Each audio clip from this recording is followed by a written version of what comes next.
Bonjour, ici Jan Steele alias La Gousse. En direct depuis le Parc national des Cévennes, je suis là pour vous persuader que bien vivre sans gluten en France, c'est possible.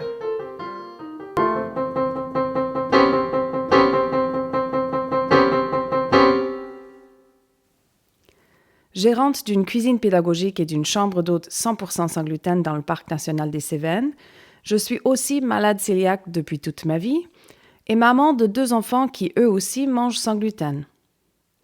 La communauté des personnes vivant sans gluten est en croissance permanente. Mon objectif est d'offrir à ces gens des pistes vers une vie meilleure sans gluten. Allons-y!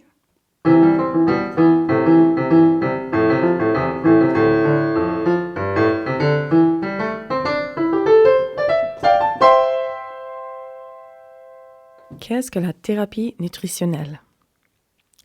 Diplômée en tant que consultante en thérapie nutritionnelle, on me demande souvent qu'est-ce que c'est que la thérapie nutritionnelle? Et il est vrai qu'il s'agit d'une pratique encore peu connue en France.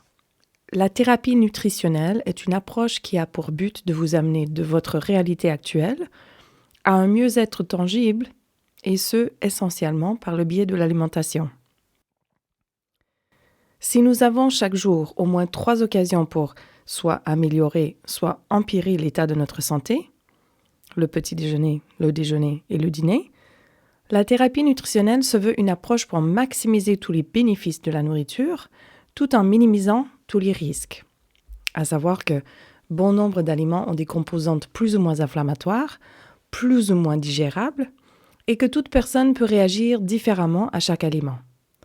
Le travail est donc d'identifier les aliments qui feront plus de bien que de mal à votre corps. Pour moi, malade cœliaque depuis toute ma vie, le concept de la thérapie nutritionnelle n'est pas étranger. Après tout, mon alimentation sans gluten n'est rien d'autre qu'une thérapie nutritionnelle. Lorsque je supprime le gluten, ma santé se rétablit. Lorsque j'en consomme, ma santé se détériore, et vite à part de ça. C'est donc très heureusement que des chercheurs médicaux ont pu faire le lien entre le gluten, une toute petite molécule de protéines qui se trouve dans certaines céréales, et la santé de certains.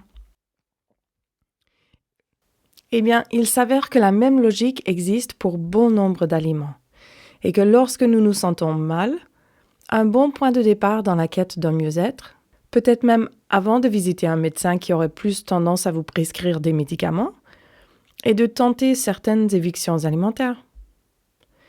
Une alimentation et une hygiène de vie compatibles avec les besoins de notre corps sont nécessaires pour que nous nous sentions bien. Et, lorsque nous ne nous sentons pas bien, il est important d'être à l'écoute de ce qui se passe, pour ne pas avancer sur un mauvais chemin. Lorsque nous sommes diagnostiqués d'une maladie telle la maladie cœliaque, on a souvent l'impression que cette maladie est survenue très soudainement et sans avertissement. Mais est-ce vraiment le cas? Quand il s'agit des maladies dites de civilisation, telles les maladies auto-immunes, il est plus habituellement le cas qu'une longue série de mauvaises habitudes au niveau de notre alimentation et de notre hygiène de vie s'associe à un facteur déclencheur, une période de stress telle une infection ou un stress émotionnel tel un deuil, dans le cas d'une prédisposition génétique.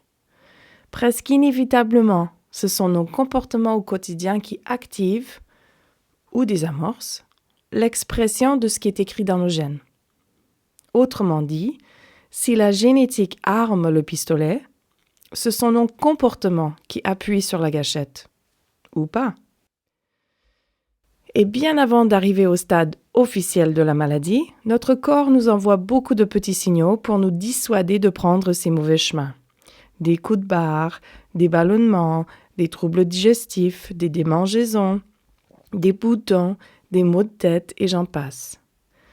Le dilemme, c'est que ces signaux sont devenus tellement omniprésents chez tout le monde, dans la vie moderne d'aujourd'hui, que même les médecins en tiennent très peu compte.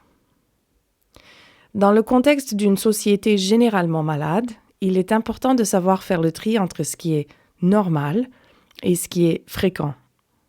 De nos jours, tous les signes et symptômes mentionnés ci-dessus sont devenus fréquents chez beaucoup de personnes.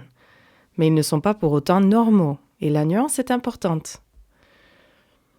Le concept des maladies dites de civilisation surgit lorsque les chercheurs ont observé que bon nombre des maladies auxquelles nous faisons face aujourd'hui ne sont pas représentées dans les corps d'humains, loin dans notre passé.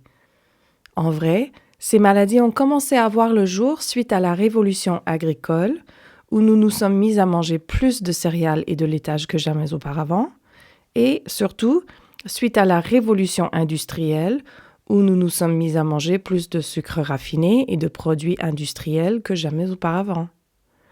Depuis 50 ans, le phénomène s'est accéléré avec l'arrivée en scène des produits transformés et ultra transformés. Notons bien que les gènes humains n'ont pas, ou très très peu, évolué depuis l'époque paléolithique. C'est-à-dire, les besoins nutritionnels du corps humain à l'époque paléolithique étaient exactement les mêmes que nos besoins nutritionnels aujourd'hui. Mais est-ce que nos alimentations se comparent? Est-ce que nos modes de vie se comparent? À force de vouloir améliorer l'accès mondial à la nourriture, nous en sommes venus à perdre de vue le vrai besoin, les nutriments, et à le remplacer par les calories. Partout dans le monde, nous consommons donc une quantité de plus en plus importante de calories, mais pour en fin de compte y puiser de moins en moins de nutriments. Dans les pays développés, des pourcentages de plus en plus élevés de la population démontrent un étrange mélange d'obésité et de malnutrition. Bon. Tout ça pour expliquer la logique qu'ont suivi bon nombre de chercheurs médicaux, dont le résultat est l'existence de toute une gamme d'alimentations à tenter lorsque nous ne nous sentons pas bien. Dans la branche sans gluten s'y trouve l'alimentation signalée, l'alimentation paléo, et le protocole auto-immune ou l'AIP. Afin que vous puissiez vous y connaître davantage, je consacrerai un épisode intégral à l'alimentation paléo et à l'AIP. Ainsi, vous pourrez mieux évaluer si ces approches peuvent être une piste utile pour vous. Pour moi, malgré une vie jusqu'alors très saine avec la maladie cœliaque, c'est suite à un certain nombre d'intoxications alimentaires, suivi de ma première grossesse et le manque de sommeil implicite à la première année du bébé, que ma santé est tombée en piteux état. En 2014, je me suis donc beaucoup intéressée au concept de la nutrition humaine et à la thérapie nutritionnelle dans ma propre quête de me sentir mieux. Dans le cas de la maladie cœliaque, le remède officiel est le simple bannissement du gluten. Mais puisqu'il s'agit d'une maladie auto-immune, lorsque nous sentons qu'il y a quelque chose qui cloche, même lorsque nous suivons une alimentation sans gluten, il peut être nécessaire de supprimer plus que le gluten, ne serait-ce qu'un temps, afin de nous sentir mieux et de voir notre santé gagner en résilience. La maladie chronique nous met à risque de développer un grand nombre de carences.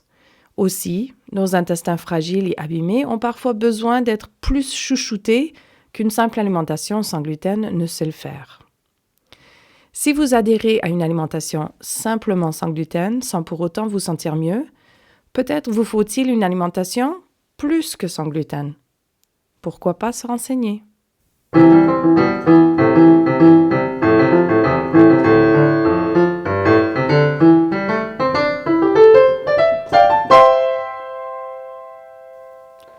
Ce podcast se veut une célébration de la vie sans gluten en France. Vous avez une question par rapport à la vie sans gluten? Posez-la.